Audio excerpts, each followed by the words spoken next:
तो इस क्वेश्चन में हमें क्या दे रखा है, nums1 एरे nums2 एरे, दो एरे हैं। nums1 का साइज़ है 10⁻³ और इसका 10⁵ और ये फंक्शन है ऐड, जो कि क्या लेगा, एक इंडेक्स और वैल्यू। ये काम किस पे करेगा, nums2 पे करेगा। तो nums2 पे जाएगा, किसी एक इंडेक्स पे जो ये गिवन होगा उस पर जो भी वैल्यू होगी उसमें ये ऐड कर देगा, ये वाली वैल्यू, और इसको चेंज कर देगा। और काउंट टोटल, ये क्या करेगा, एक टोटल दे रखा होगा हमें बताने कितने पेयर्स हैं। जैसे ये एलिमेंट है तो हम देखेंगे कि इसमें कितने पॉसिबल कॉम्बिनेशंस हैं, पेयर बना रहे हैं जो जिसका सम टोटल के बराबर है। तो इसका आंसर क्या आएगा, चेंज हो जाएगा nums2 में इसकी वजह से। और काउंट टोटल एक रिटर्न करेगा इंटीजर जो बताएगा नंबर ऑफ़ पेयर्स। ये एक ही एग्जांपल दे रखा है, nums1 दे रखा है, nums2 दे रखा है। और फिर ये उसमें दो ऑपरेशंस है, काउंट और ऐड। अब काउंट 7, तो हमें बताना है कि कितने पॉसिबल कॉम्बिनेशन है जिनका आंसर 7 आ सकता है। तो इसका आंसर 8 आएगा। 8 कैसे आएगा, 1 तो बना नहीं सकता किसी से शायद, है ना। हाँ, 2 बना सकता है, 7, हाँ 2 बना सकता है 5 के साथ। तो ये 2 5 के साथ और इस 5 के साथ, ऐसे ये 2 इस 5 के साथ, इस 5 के साथ, ये 2 भी इस 5 के साथ, इस 5 के साथ। तो ये कॉम्बिनेशन 6 तो इसने बना दिए और 2 ये बन गए, 6 और 2 8। तो ऐसा आएगा आंसर। ऐसे ही बाकी सारे भी हैं। अब ऐड 3,2, ये क्या है, इंडेक्स और वैल्यू। तो हम ये हमेशा जो ऐड वाला है ना nums2 पे जाएगा। तो थर्ड इंडेक्स पे गए हम ये, और इसमें हमने 2 वैल्यू ऐड कर दी। तो पहले 2 थी, +2 4 हो गया। तो ये चेंज हो गया हमारा एरे। अब ऐसे ही अब जो नया अकाउंट फिर से हम कॉल करेंगे तो मॉडिफाइड वाले पे कॉल होगा। ऐसे ही ये चलता जा रहा है। तो अब इसको करेंगे कैसे हम, ऐड वाला तो सिंपल है, जो बोला है वो कर देंगे।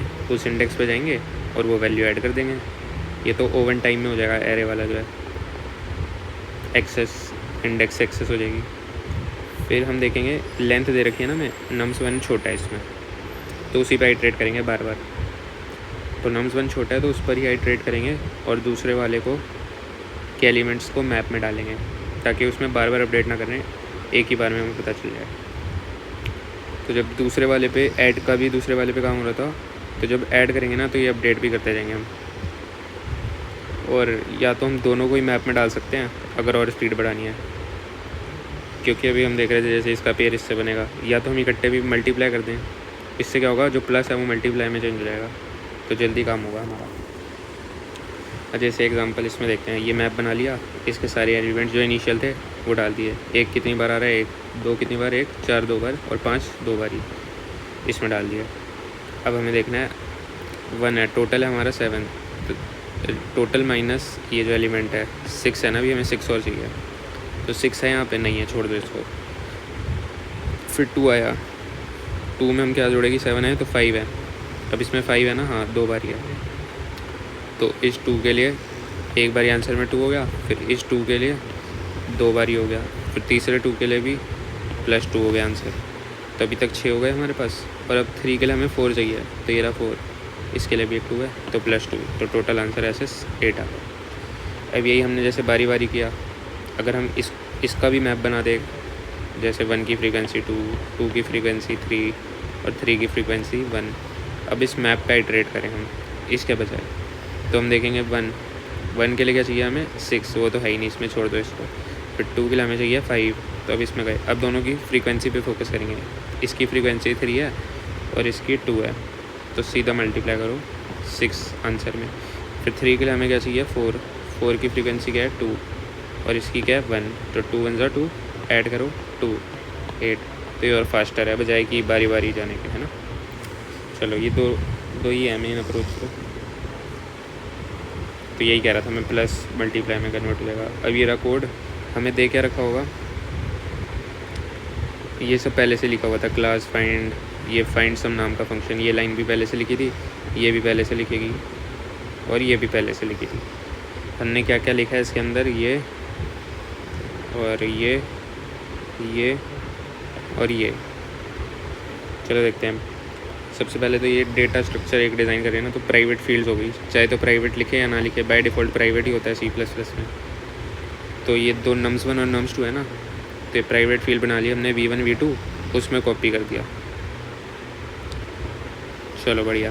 फिर उसके बाद हमने क्या कहा था कि दूसरे वाले में डालेंगे हम ना, नम्स 1 छोटा है तो उस पर तो कर लेंगे बार बार, कोई दिक्कत नहीं है, लेकिन दूसरे वाले एलिमेंट्स को मैप में डालेंगे ताकि एक ही बार में वो सारा फ्रीक्वेंसी वाला सिस्टम हो जाए।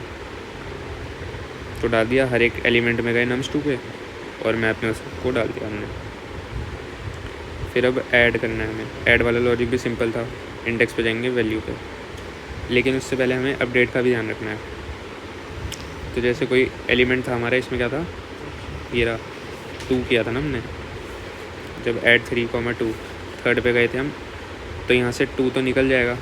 तो ये हमने करना है, जो सबसे पहले ये जो वैल्यू है इसको हम निकाल देंगे यहाँ से, एक इसकी वैल्यू डिक्रीमेंट कर देंगे क्योंकि हट गई। तो वही किया हमने, मैप में गए और जो भी उसमें इंडेक्स पे, उस इंडेक्स पे जो एलिमेंट था उसकी फ्रीक्वेंसी तो हमने घटा दी, इसको निकाल दिया, एक कम कर दिया इसको हमने।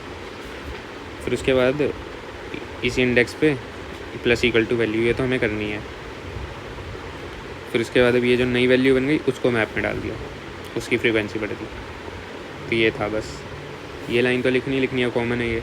अब ये दो क्या है, वही अपडेट करने के लिए, पुरानी वैल्यू निकाली और नई वैल्यू डाल दी। अब काउंट टोटल, तो टोटल ये रहा, रिमेनिंग देख लेंगे हम कितना रह गया हमारा। तो क्या होगा, टोटल माइनस जो भी अभी हमारा करंट एलिमेंट है, जैसे हम इसमें बार बार जा रहे थे ना, टोटल माइनस दिस, फिर total minus this, total minus this, वही है। रिमेनिंग निकाला, अभी आंसर को इनिशियलाइज़ कर दिया 0 से। अब हम चेक कर लेंगे mp2.count रिमेनिंग, देखेंगे पहले तो वही है भी कि नहीं मैप में। अगर है तो आंसर में उसकी फ्रीक्वेंसी डाल देंगे जैसे मैंने डाल रहे थे ना, बढ़िया। फिर रिटर्न कर दिया आंसर, सिंपल। और मैंने क्या गलती करी थी इसमें, ये गलती करी थी कि जो इंट आंसर है ना, इसको मैंने बाहर कर दिया था ग्लोबल, तो इसलिए हर बारी वो 0 हो जाता होगा। तो मतलब हमें कुल मिला के अंदर रखना है इसके काउंट के, ताकि हर बारी आंसर 0 से इनिशियलाइज हो। वरना जो पिछली बार कभी कॉल किया हमने, जैसे यहाँ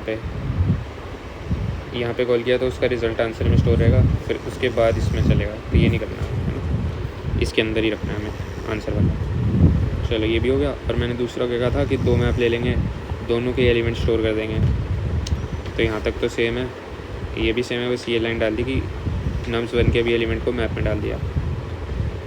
अब ऐड का लॉजिक भी सेम ही है, इसमें कुछ चेंज नहीं किया हमने। पुरानी वैल्यू को निकाला, फिर वो nums 2 को चेंज किया और जो नई वैल्यू है उसको डाल दिया मैप में। काउंट का यहाँ तक सेम है, रिमेनिंग आंसर। अब बजाय कि हम V1 पे आइट्रेट करें, जो पहला मैप है ना nums 1 वाला, उसी पे आइट्रेट कर दिया हमने। रिमेनिंग निकाला कैसे, अब इसमें मैप 1 में क्या होता है, 2 कॉलम होते हैं ना, की वैल्यू। तो इससे फर्स्ट हमें देखना है, तो फर्स्ट करेंगे ना डॉट फर्स्ट, तो की आ जाएगी, और दूसरी वैल्यू। या फिर हम ऐसे भी कर सकते हैं, फॉर ऑटो एंड एक्स की जगह यहाँ पर डायरेक्ट की कोमा वैल्यू, ये 2 चीज़ें, पहली वाली और ये, या डॉट फर्स्ट डॉट सेकंड कर सकते हैं, कोई भी कर सकते हैं। तो रिमेनिंग निकाला हमने वैसे ही, टोटल माइनस, अब यहाँ पे एक्स डॉट फर्स्ट कर दिया, जो भी की वैल्यू आएगी हमारी। फिर उसके बाद देख लिया भाई ये वैल्यू है भी कि नहीं है दूसरे वाले में, mp2.count में, आंसर में। अब बजाएगी प्लस करने के लिए, जो उसकी एक्स डॉट सेकेंड से क्या आएगी, फ्रीक्वेंसी आएगी mp1 में जो थी सेकंड, और इससे तो डायरेक्ट फ्रीक्वेंसी आएगी। दोनों को मल्टीप्लाई कर दिया हमने, आंसर में डाल दिया। तो इससे थोड़ा सा फास्ट हो जाता है सॉल्यूशन, बस हमने प्लस की जगह मल्टीप्लाई कर दिया तो फास्टर हो गया हमारा। बस यही था, ठीक है, बढ़िया। ओके।